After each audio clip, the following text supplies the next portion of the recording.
Hello everyone, welcome to WDHT Tv, and we are at the Dearborn Hills Golf Club with Mayor Dan Paletko and Mayor John O'Reilly, and we just concluded an event that's been a yearly event called the Tale of Our Cities, and our two wonderful mayors tell us about what's happening in our cities and how they've been working together as well, moving us forward. Mayor Paletko, you started off with a comedy routine, which I love. You made CPAs sound actually exciting, so that's a good thing. So tell us a little bit of a synopsis of what's happening in our city, and also if you can talk about the golf course, because that's a real exciting thing that's come to our city fairly newly.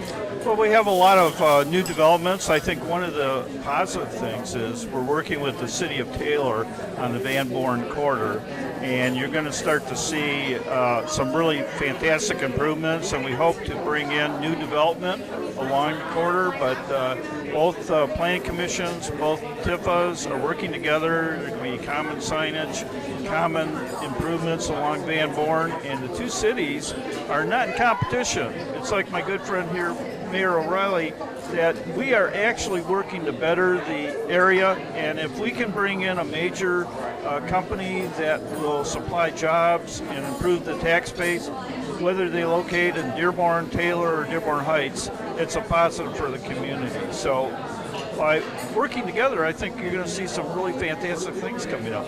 I think we are already, and it is definitely a team effort. Mayor? Yeah, well, same in our town. We're trying to raise awareness, and we're also going out to find out how can we bring more customers into our region. How do we get people to come here as a destination?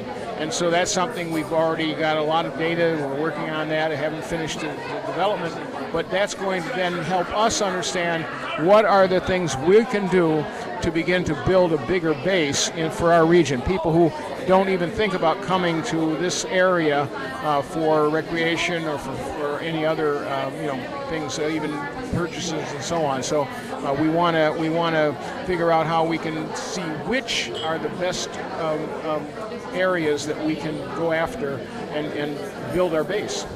There's a lot of exciting things happening on Michigan Avenue right now with Ford Motor Company coming in, and I think we are starting to be the center hub for both cities, and that's exciting. But how is that going to affect our city?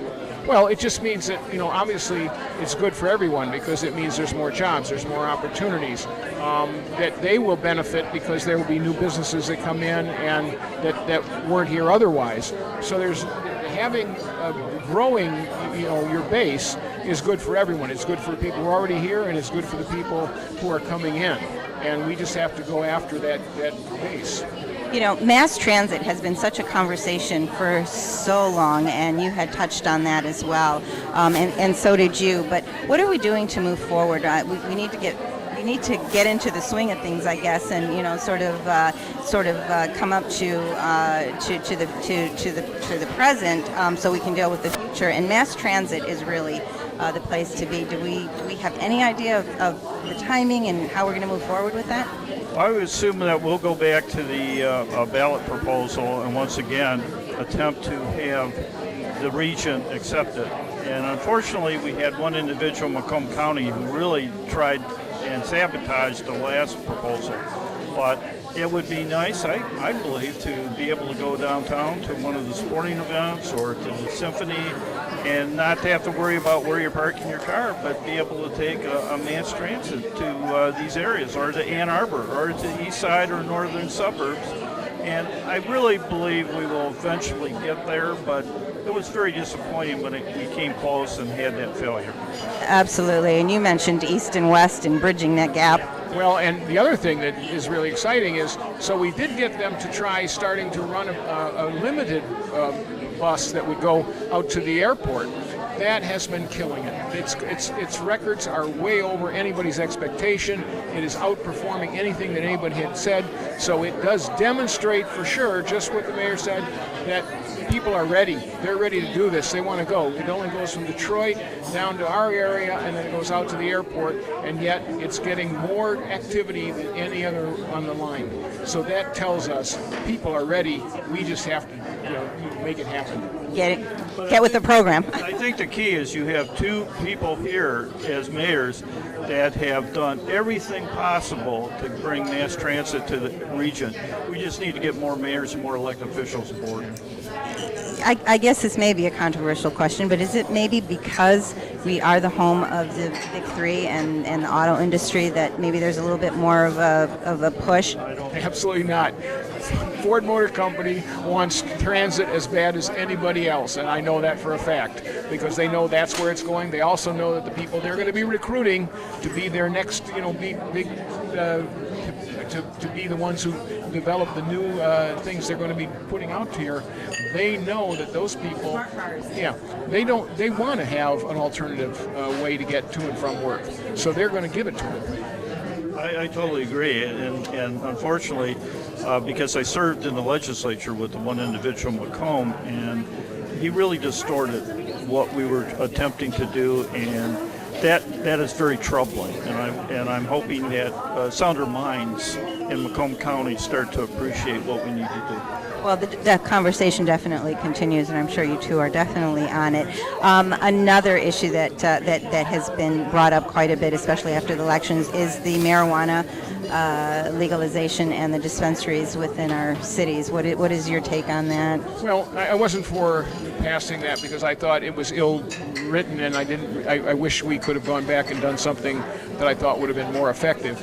But once it passed, my only concern is that there are these large conglomerates that are taking this over all over the country, and this was an opportunity that if you went ahead and went forward for a year and a half, you would have control of it in yours. But then when the state finally did roll out its, you would be able to match against that. So I felt that was a better thing, but my council, and we had a lot of good discussions, and there was there's no anxiety about it. It was just which way to go, and ultimately the council said no, let's hold off and wait, which is what a majority of people did. So again, but there is consequence either way, because this is something that's going to take on a life of its own, whether we like it or not.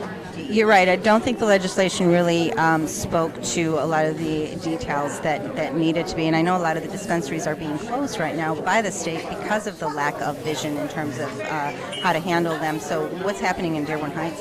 Well, we decided to hold off and not have dispensaries at this time.